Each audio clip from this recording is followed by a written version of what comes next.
College में चुड़ैल का साया। वर्षा नाम की लड़की का नया कॉलेज में एडमिशन होता है। कॉलेज गांव से दूर होने की वजह से वर्षा को कॉलेज के हॉस्टल में रुकने का फैसला करना पड़ता है। बेटा वर्षा, तू अकेली हॉस्टल में कैसे रहेगी? ओह मम्मी, अब मैं छोटी नहीं रही, आप मेरी चिंता मत करो। बेटा फिर भी माँ हूँ, फिक्र तो रहेगी ना। चल अपना ध्यान रखना। फिर वर्षा हॉस्टल पहुँच जाती है। उसे वहाँ एक कमरा मिल जाता है। फिर रात होने पर अचानक अरे ये खिड़की कैसे खुल गई? और फिर वर्षा खिड़की बंद करके दोबारा लेट जाती है। थोड़ी देर में उसकी चादर कोई खींचने लगता है। कौन है? कौन है? फिर वर्षा लाइट जलाकर देखती है पर उसे कुछ नहीं दिखता। अरे यहाँ तो कोई भी नहीं है। लगता है मैं पहली बार घर से आई हूँ, इसलिए मुझे वहम हो रहा है। चलो सो जाती हूँ। वो फिर से लाइट बंद करके लेट जाती है। फिर कुछ देर बाद भूतिया आवाज आती है पलंग के नीचे से। वर्षा, वर्षा, वर्षा। वर्षा के पसीने छूट जाते हैं। वो बहुत डर जाती है। कौन कौन है यहाँ? वर्षा फिर से झट से उठकर लाइट जलाती है और पलंग के नीचे डरते डरते देखती है। उसे कुछ नहीं दिखता। उफ, मैं भी ना, ये सब मेरे मन का भ्रम है। मुझे इन सब चीजों को इग्नोर करके सो जाना चाहिए। मुझे बस वहम हो रहा है। फिर जैसे ही वर्षा उठती है, उसकी चीख निकल जाती है। उसके पलंग पर एक खतरनाक चुड़ैल बैठी होती है। वो बोलती है, हा हा हा हा हा, मैं कोई वहम नहीं हूँ, मैं चुड़ैल हूँ। चुड़ैल जी, आपको मुझसे क्या चाहिए? मैं तो गांव की सीधी साधी लड़की हूँ, मुझे जाने दो चुड़ैल जी। मुझे तू चाहिए। फिर चुड़ैल वर्षा के शरीर के अंदर घुस जाती है और उसे अपने वश में कर लेती है। फिर अगली सुबह होने पर वर्षा अपने क्लास में जाती है। उसकी आंखें एकदम लाल रहती है। उसकी आवाज बदल जाती है और वो बहुत गुस्से में रहती है। वो इंग्लिश की टीचर माधुरी मैम के पास जाती है। मैडम, मुझे इंग्लिश में कुछ डाउट है, क्या आप मुझे एक्स्ट्रा क्लास दे देंगी? क्यों? क्या मैं तुम्हारी ट्यूशन टीचर हूँ? मुझे भी कुछ काम है। चलो निकलो यहाँ से। दिख नहीं रहा मैं अपने पति से वीडियो कॉल पर बात कर रही हूँ? जी हाँ मैडम, दिख रहा है। फिर वर्षा मैडम का फोन छीनकर जमीन पर पटक देती है। तेरी ये हिम्मत! रुक, अभी बताती हूँ तुझे। फिर वर्षा चुड़ैल में बदल जाती है। कौन हो तुम? मैं हूँ तेरा काल अत्याचारी मैडम। यहाँ बच्चों को पढ़ाने आती है या वीडियो कॉल करने? मुझे तू नहीं, मैं तुझे बताती हूँ। फिर जैसे ही मैडम वहाँ से भागने की कोशिश करती है, क्लास का दरवाजा खुद ब खुद बंद हो जाता है। मैडम चुड़ैल के पैर पकड़ लेती है। मुझसे गलती हो गई चुड़ैल जी, मुझे माफ कर दो। मेरे छोटे छोटे बच्चे हैं। मैं भी किसी की बच्ची थी, मेरे बारे में तो नहीं सोचा। आज मैं तुझे नहीं छोड़ूंगी। आज तुझे तेरे किए की सजा मिलेगी। पर मैंने किया क्या है चुड़ैल जी? टाइम आने पर पता चल जाएगा।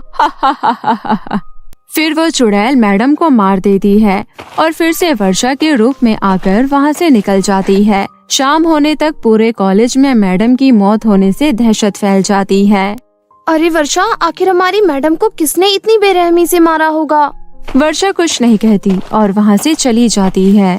बड़ी अजीब बात है, ये वर्षा तो इतनी हंसमुख थी, आज ये कैसा व्यवहार कर रही है? फिर वर्षा अपने कमरे में सोने चली जाती है। अगला दिन होने पर वर्षा को मैथ्स टीचर अखिलेश अपने कमरे में दिखता है। Maths teacher Akhilesh ji? अब बोलो वर्षा, क्या बात है? सर, मुझे मैथ्स में कुछ डाउट है, क्या आप क्लियर कर देंगे? क्लास में कहाँ ध्यान रहता है तुम्हारा? मेरे पास इतना टाइम नहीं है, चलो निकलो यहाँ से। वर्षा को गुस्सा आ जाता है और वो चुड़ैल बन जाती है और वर्षा को देखकर अखिलेश सर के पसीने छूट जाते हैं और वो कांपने लगता है। कौन हो तुम? मुझे माफ कर दो, मुझे माफ कर दो। बताओ तुम्हारे क्या डाउट है, मैं अभी क्लियर कर देता हूँ, पर मुझे माफ कर दो। डाउट क्लियर नहीं, आज तेरे पाप क्लियर होंगे जुल्मी टीचर। हा हा हा हा हा। फिर चुड़ैल उसे मार देती है और पंखे से लटका देती है। फिर वो वर्षा के रूप में आकर वहाँ से निकल जाती है। उसे निकलते हुए राधा देख लेती है। वर्षा, ए वर्षा, वर्षा। वर्षा उसकी आवाज नहीं सुनती और वहाँ से निकल जाती है तो उसकी चीख निकल जाती है। ये क्या हो रहा है हमारे कॉलेज में? कल मैडम और अब दूसरे सर, आखिर ये सब क्या हो रहा है? मैडम का तो मुझे पता नहीं, पर लगता है सर ने मैडम के दुख में फांसी लगा ली। राधा, क्या तुमने कुछ नहीं देखा? सबसे पहले सर की लाश तुमने ही देखी थी। देखा तो मैंने वर्षा को था, पर मेरे पास कोई पुख्ता सबूत नहीं है। पहले मुझे खुद से पक्का करना होगा कि इन सब के पीछे कौन है, तभी कुछ बोलने का फायदा है। कहीं वर्षा मेरी जान की दुश्मन ना बन जाए। पता नहीं मुझे, मैं यहाँ से जा रही थी, तब मैंने सर को पंखे से लटके हुए देखा और मेरी चीख निकल गई। फिर अगले दिन वर्षा साइंस की टीचर गरिमा के कमरे में जाती है। उसका पीछा राधा कर रही होती है। वर्षा टीचर के कमरे में घुस जाती है। राधा खिड़की के पास छिप जाती है और सब कुछ देख रही होती है। गरिमा मैडम, मुझे कुछ डाउट है, क्या आप मेरी हेल्प कर देंगी? नहीं, निकलो यहाँ से, मेरा वैसे ही दिमाग खराब है। पता नहीं सारे टीचर्स को क्या हो रहा है, भगवान जाने कब किसका नंबर आ जाए। जाओ यहाँ से। फिर टीचर अपनी अलमारी की ओर बढ़ जाती है। आज तो तुम्हारा नंबर आ गया मैडम जी। और फिर जैसे ही टीचर पीछे मुड़ती है, वर्षा एक चुड़ैल में बदल जाती है। उसको देखती ही राधा की आंखें फटी की फटी रह जाती है और टीचर थर थर कांपने लगती है। तुम्हारा काम है बच्चों को पढ़ाना और तुम यहाँ बैठकर दिन भर आराम करती हो। आज मैं तुम्हें ठीक से ही आराम करवाती हूँ। फिर चुड़ैल मैडम का गला दबाकर उसे मारने लगती है। पीछे से राधा आकर एक रस्सी से चुड़ैल को बांध देती है। तू चली जा यहाँ से, मेरी तेरे से कोई दुश्मनी नहीं है, चली जा यहाँ से। तभी वहाँ थोड़ी देर में सभी कॉलेज के टीचर्स और स्टूडेंट इकट्ठा हो जाते हैं। नहीं, तुम कौन हो पहले ये बताओ। मेरे पापा एक सिद्ध तांत्रिक हैं, मैं उनको बुलवाकर तुम्हें भस्म करवा दूंगी। बताओ तुम टीचर्स को क्यों मार रही हो? नहीं, ऐसा मत करना, मैं बताती हूँ। मैं इसी कॉलेज में 5 साल पहले पढ़ती थी, पर मैं पढ़ाई में कमजोर थी और ट्यूशन नहीं पढ़ सकती थी क्योंकि मेरे माता पिता गरीब थे। मैंने कई बार इन टीचर से हेल्प मांगी, पर किसी ने भी मेरी हेल्प नहीं की और मैं फेल हो गई। फेल होने की वजह से मैंने फांसी लगा ली और मैं चुड़ैल बन गई। तब से मैंने प्रण लिया कि मैं अपनी मौत का बदला जरूर लूंगी। ये सभी टीचर मेरी और मेरे जैसे कई बच्चों के मौत के कारण है। अच्छा, पर इन्हें मारने से तो और बच्चों का जीवन अंधकार में चला जाएगा ना। आप सभी टीचर इनसे माफी मांगिए और वर्षा को आजाद कराएं और वादा करें कि आप कमजोर स्टूडेंट्स की मदद करेंगे। फिर सभी उस चुड़ैल से माफी मांगते हैं और वादा करते हैं। फिर वो चुड़ैल वर्षा का शरीर छोड़ देती है और सब कुछ ठीक हो जाता है। भावना, कल से तुझे ट्यूशन जाना है। माँ, आपके पास ट्यूशन की फीस भरने के लिए पैसे हैं? नहीं है, लेकिन ट्यूशन जाना तेरे लिए जरूरी है।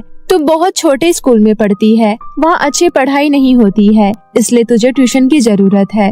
मैं एक वक्त का खाना ना खाऊं, लेकिन तेरी पढ़ाई में कोई कमी नहीं होने दूंगी। शाम को भावना अपने नई ट्यूशन जाती है। उस ट्यूशन में बहुत अमीर घर के बच्चे आए थे।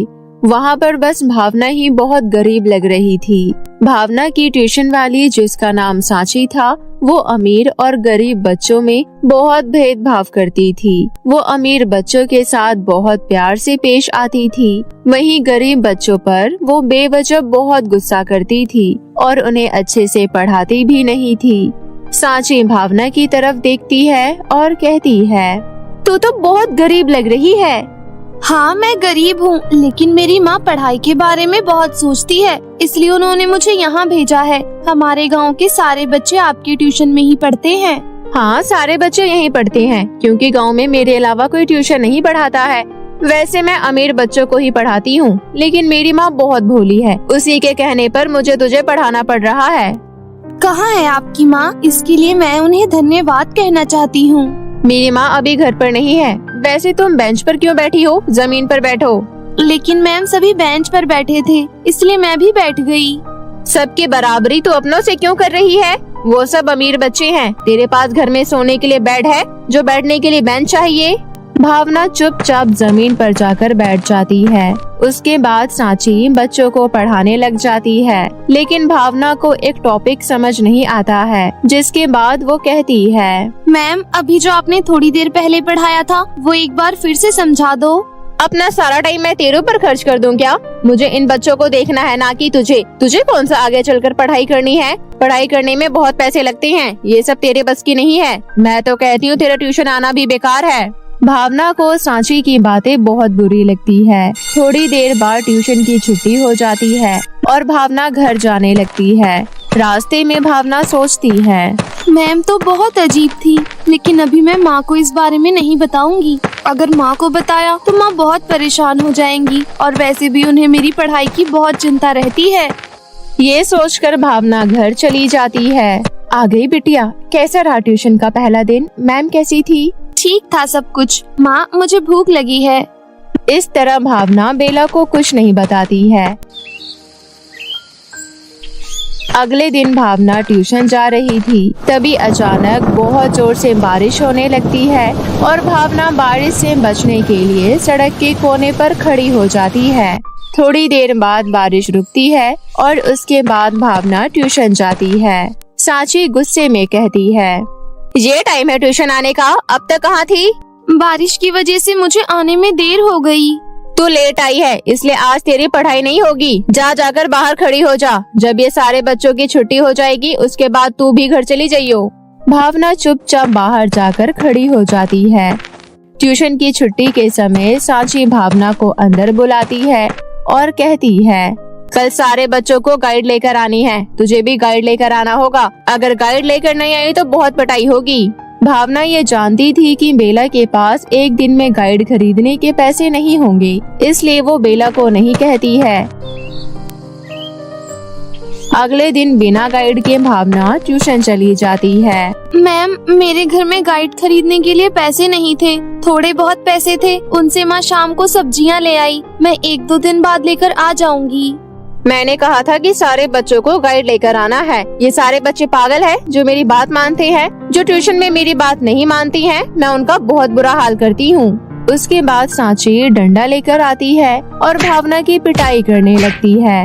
अब जा बाहर, धूप में जाकर खड़ी हो जा। भावना रोते हुए धूप में जाकर खड़ी हो जाती है।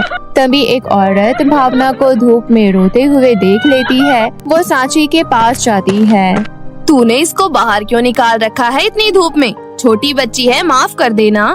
देखो आंटी, मैं बच्चों को पढ़ाती हूँ, आप नहीं। मुझे क्या करना है ये मैं अच्छे से जानती हूँ। आप मुझे बताने वाली होती कौन हो? मुझे अपने बच्चों को जैसे हैंडल करना होगा मैं करूँगी। वो औरत वहाँ से चली जाती है। ज्यादा देर तक धूप में खड़े होने की वजह से रात को भावना को बुखार हो जाता है। भावना को बहुत तेज बुखार होता है जो छोटा मोटा अस्पताल ठीक नहीं कर पाता। बेला भावना को एक बड़े से प्राइवेट अस्पताल में लेकर जाती है। वहाँ डॉक्टर बेला को 1 लाख रुपए जमा करने को कहते हैं। 1 लाख? ये तो काफी ज्यादा है, लेकिन अपनी बेटी के लिए मुझे कहीं से भी 1 लाख रुपए लाना ही होगा। मैं जमींदार के पास जाती हूँ, वही मुझे दे सकते हैं। बेला जमींदार के पास जाती है और उसे 1 लाख रुपए मिल जाते हैं। वो अस्पताल में पैसे जमा कर देती है। 15 दिन बाद जब भावना की तबीयत में सुधार आती है तो वो ट्यूशन जाती है। वहीं दूसरी तरफ जमींदार अपने कुछ चेले के साथ बेला के घर आ जाता है।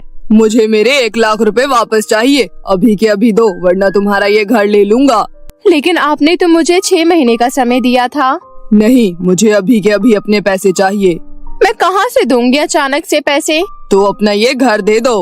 आप 1 लाख रुपए की वजह से मुझे और मेरी बेटी को घर से बेघर कैसे कर सकते हो? वैसे भी आपका अभी समय भी नहीं हुआ है। इन सब बातों से मुझे कोई फर्क नहीं पड़ता। यही सब करके तो मैं जमींदार बना हूँ। अगर मैं ये सब सोचने लग गया तो मैं तो रोड पर आ जाऊंगा। बेला के पास कोई चारा नहीं था। वो अपना और अपनी बेटी का सामान लेकर घर से बाहर निकल जाती है। जमींदार उसके घर में कब्जा कर लेता है। दोनों माँ बेटी अपना सामान लेकर सड़कों पर इधर उधर भटक रही थी। भावना रोने लग जाती है। माँ हमारे साथ ही ये सब क्यों होता है? बड़े लोग हमारी गरीबी का फायदा भी उठाते हैं और हमारा मजाक भी बनाते हैं। मैंने अभी तक आपको ये सब बताया नहीं था, लेकिन ट्यूशन वाली मैम बहुत बुरी है। क्या किया उसने तेरे साथ? वो अमीर बच्चों में और मुझ में फर्क करती थी। आज देखो, हमारी ये गरीबी की वजह से जमींदार ने बिना हमारे कुछ किए हमारा घर ले लिया। अगर हम 6 महीने के अंदर इन्हें पैसे नहीं देते तब इन्हें घर अपने नाम करवाना चाहिए था, लेकिन उन्होंने तो हमारी मजबूरी देखकर हमारा घर हड़प लिया। ये दुनिया ऐसी ही है, जो गरीब होते हैं उन्हें और दबाते हैं सब। माँ मुझे भूख लग रही है, चल जंगल में चलते हैं, वहाँ पेड़ से फल तोड़कर खा लियो। उसके बाद दोनों माँ बेटी जंगल जाते हैं। जंगल में फल खाकर दोनों इधर उधर घूमने लगते हैं। वो जंगल बहुत बड़ा था। घूमते घूमते दोनों एक अद्भुत सी जगह पर आ जाते हैं। माँ, ये कैसी जगह है? यहाँ आकर ऐसा लग रहा है मानो कि हम बहुत खुश हैं। हमारे साथ कुछ बुरा हुआ ही नहीं है। हाँ, यहाँ आकर सुकून और खुशी मिल रही है। बातें करते करते दोनों माँ बेटी आगे बढ़ती हैं। तभी वहाँ उन्हें एक अद्भुत पेड़ नजर आता है। उस पेड़ पर सोने और चांदी की अंगूठियाँ थी। माँ, उस पेड़ को देखो, कैसा पेड़ है वो। पेड़ पर तो फल और सब्जियाँ होती हैं और इस पेड़ पर अंगूठी, ये कैसे हो सकता है? सच में मैंने तो अंगूठी वाले पेड़ के बारे में तो सोचा भी नहीं था कभी। ये कहीं कोई मायावी जगह तो नहीं है? हमें यहाँ से चलना चाहिए। हाँ माँ, जल्दी चलो यहाँ से। तभी उन्हें एक आवाज आती है, रुक जाओ। दोनों माँ बेटी डरते डरते पीछे देखती है। वहाँ एक बहुत सुंदर परी थी। यहाँ आओ। बेला और भावना परी के सामने जाती है। डरते डरते बेला कहती है, परी, हमने यहाँ कुछ गलती नहीं किया है। हम गलती से यहाँ आ गए। अब हम जा रहे हैं। अब हम कभी यहाँ नहीं आएंगे। यहाँ हर इंसान नहीं आ सकता है। यहाँ तक पहुँचने के लिए बहुत नेक दिल होना जरूरी होता है। तुम दोनों माँ बेटी बहुत नेक दिल हो, इसलिए यहाँ तक इतनी आसानी से पहुँच गई। ये मेरी अद्भुत बगिया है। यहाँ तुम्हें ऐसी चीजें देखने को मिलेंगी जो तुमने कभी नहीं देखी होगी। हाँ परी, हमने पहली बार सोने और चांदी के अंगूठी के पेड़ देखे। वो देखकर हम दोनों बहुत हैरान थे, लेकिन हमें मायावी लगा तो हम जाने लग गए। तुम दोनों के बारे में मुझे सब कुछ पता चल गया है। कैसे? हमने तो अभी आपको अपने बारे में बताया भी नहीं। जो इंसान यहाँ तक पहुँचता है उसे देखते ही मैं उसके बारे में सब कुछ पता लगा लेती हूँ। अच्छा परी, आप यहीं रहती हो क्या? मैंने तो किताबों में पढ़ा है कि परियां परीलोक में रहती हैं। हाँ, परियां परीलोक में रहती हैं, लेकिन मैं पृथ्वी लोक पर रहती हूँ। यहाँ मैंने खुद का अद्भुत बगिया बना रखा है और मुझे यहाँ रहना अच्छा लगता है। अब तुम दोनों यहाँ तक पहुँच ही गई हो, तो तुम्हें मैं अपने सोने और चांदी के अंगूठी के पेड़ से सोने और चांदी की अंगूठी दूंगी। सोने की अंगूठी तुम्हारी मन की सारी इच्छा पूरी करेगी और चांदी की अंगूठी तुम दोनों की रक्षा करेगी। आपका बहुत बहुत धन्यवाद परी। वैसे भी हम बेघर हो गए थे। आपकी इस मदद से हमें आशा की एक नई किरण मिली। सोने और चांदी की अंगूठी लेकर दोनों माँ बेटी वहाँ से चली जाती है। सोने की अंगूठी से बेला रहने के लिए घर और खाने के लिए राशन मांगती है। अपनी जीविका चलाने के लिए बेला सोने की अंगूठी की मदद से किराने की दुकान खोलती है। ये बात जमींदार तक पहुंच जाती है। वो फिर से अपने चेलों को लेकर बेला के घर आ जाता है।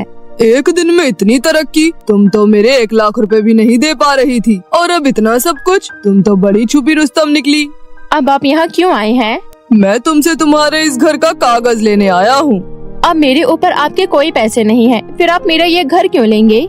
क्योंकि मुझे तुम्हारा ये घर बहुत अच्छा लग रहा है। मैं तुम्हारा घर तो लूंगा ही, साथ ही तुम्हारी किराने की दुकान भी लूंगा। ये सुनकर बेला को बहुत गुस्सा आता है। वो चांदी की अंगूठी लेकर आती है और जमींदार से कहती है, साहब, आप मेरा घर और दुकान मत लो। मैं आपको ये चांदी की अंगूठी देती हूँ। इससे आप जो चाहे मांग सकते हो। जमींदार खुश होकर चांदी की अंगूठी ले लेता है और उसे पहन लेता है। जमींदार चांदी की अंगूठी से 300 सोने के सिक्के मांगता है, लेकिन सोने के सिक्कों की जगह वहाँ एक बड़ा सा काला सांप आ जाता है। ये देखकर जमींदार और उसके चेले बहुत डर जाते हैं और वहाँ से भागने लगते हैं। सांप जमींदार का पीछा करता रहता है। जमींदार अपने घर पहुँचता है और खुद को कमरे में बंद कर लेता है। उसके बाद सांप भी गायब हो जाता है। उस दिन से जमींदार कभी भी दोनों माँ बेटी को तंग करने नहीं आता है। सोने की अंगूठी की मदद से भावना बड़े से प्राइवेट स्कूल में एडमिशन ले लेती है। इस तरह उनके जीवन में सब कुछ ठीक हो जाता है और दोनों माँ बेटी एक साथ हंसी खुशी शांतिपूर्ण जीवन व्यतीत करने लगते हैं।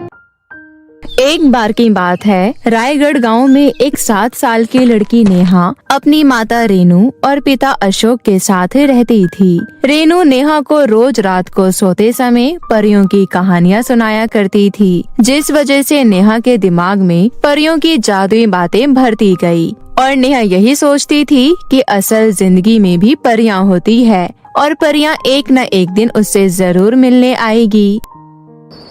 एक दिन की बात है, नेहा अपनी माँ से रात को कहानी सुन रही थी। तभी उसने अपनी माँ से कहा, माँ, क्या सच में परियां होती हैं? ये मुझसे मिलने आएंगी? नेहा की माँ रेनू मुस्कुराते हुए बोलती है, ये तो नहीं पता मुझे बेटा, मगर जो बच्चे अच्छे होते हैं और अपने माता पिता की बात मानते हैं और अच्छे काम करते हैं, परियां उन बच्चों से बहुत खुश होती है और उन बच्चों से मिलने भी आती है।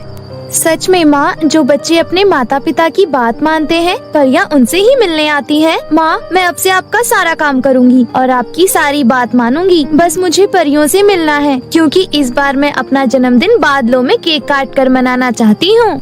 रेनू नेहा की बात सुनकर बहुत ज्यादा हैरान हो जाती है और नेहा से कहती है, क्या बादलों में जन्मदिन? बेटा, ऐसा नहीं हो सकता।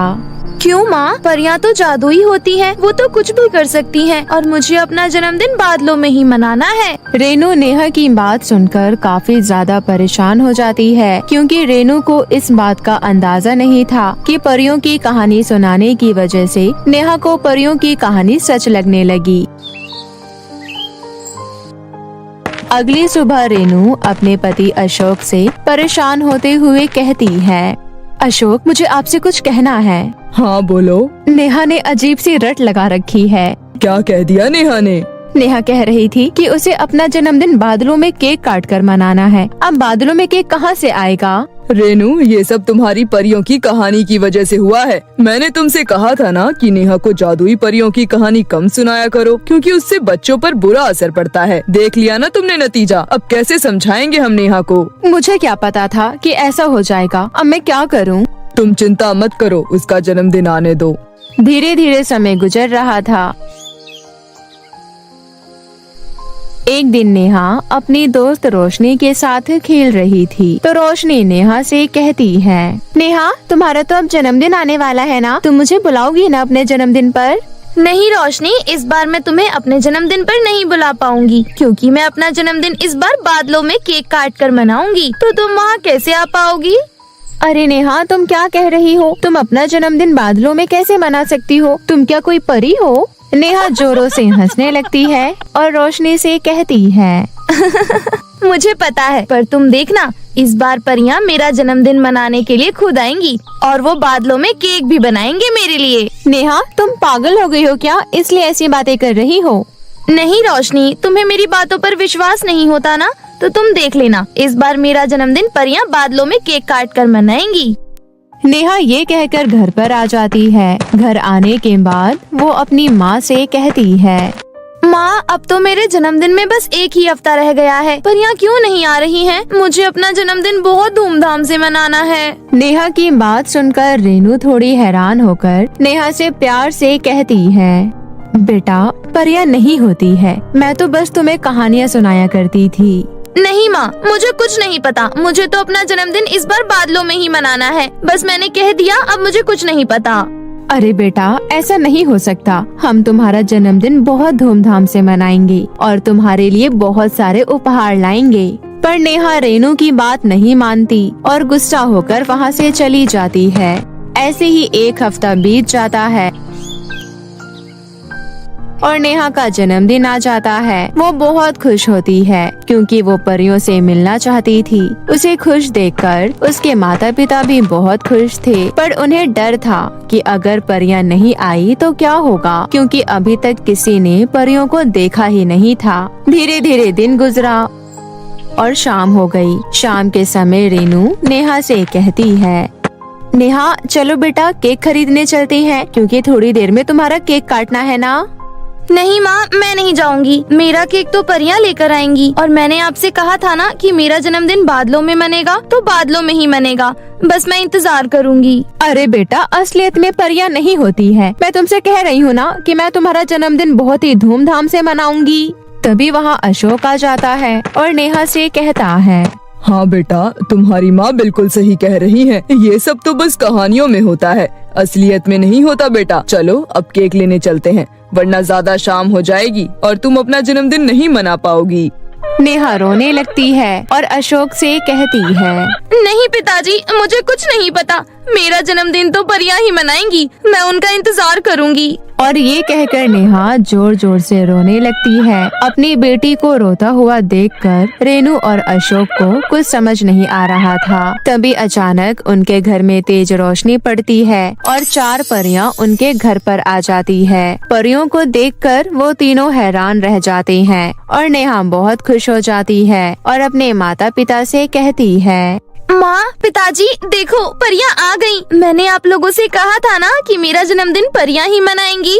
पहली परी का नाम बाल परी, दूसरी का नाम गुलाबी परी, तीसरी परी का नाम प्रिया परी और चौथी परी का नाम चांदनी परी होता है।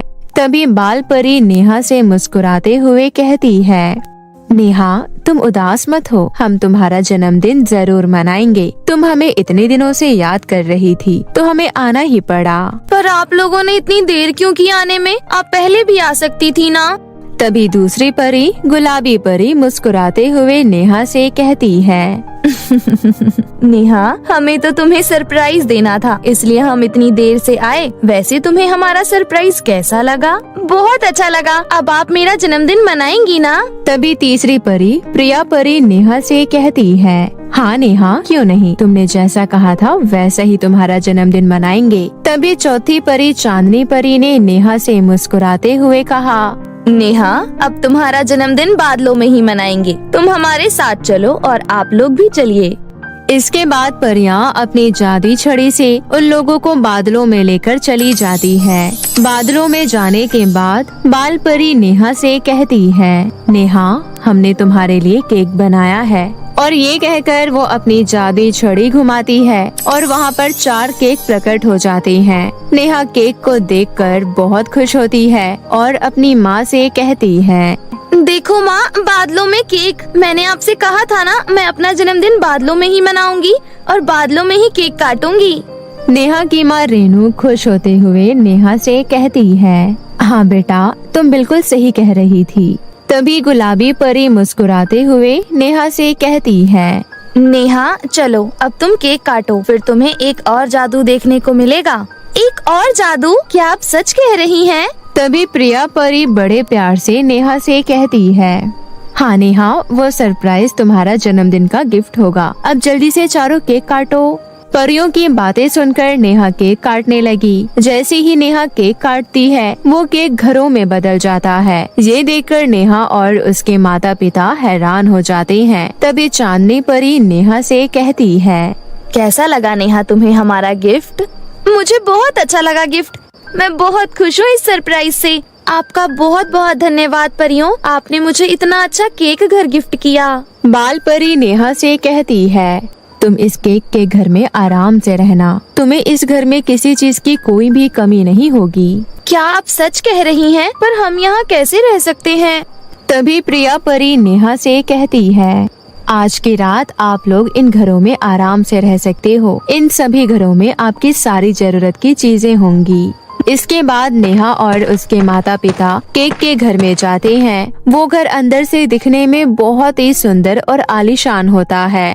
परियां भी उनके साथ केक के घरों में जाती है और सब मिलकर नेहा का जन्मदिन खुशी खुशी मनाते हैं। और जैसे ही सुबह होने वाली होती है तो चांदनी परी नेहा से कहती है, नेहा, अब तुम्हारा पृथ्वी पर जाने का समय आ गया है। ठीक है परी जी, लेकिन आप मुझसे मिलने आते रहना, मैं आपको बहुत याद करूंगी। जरूर नेहा, तुम जब भी हमें दिल से बुलाओगी तो हम लोग तुमसे मिलने जरूर आएंगे।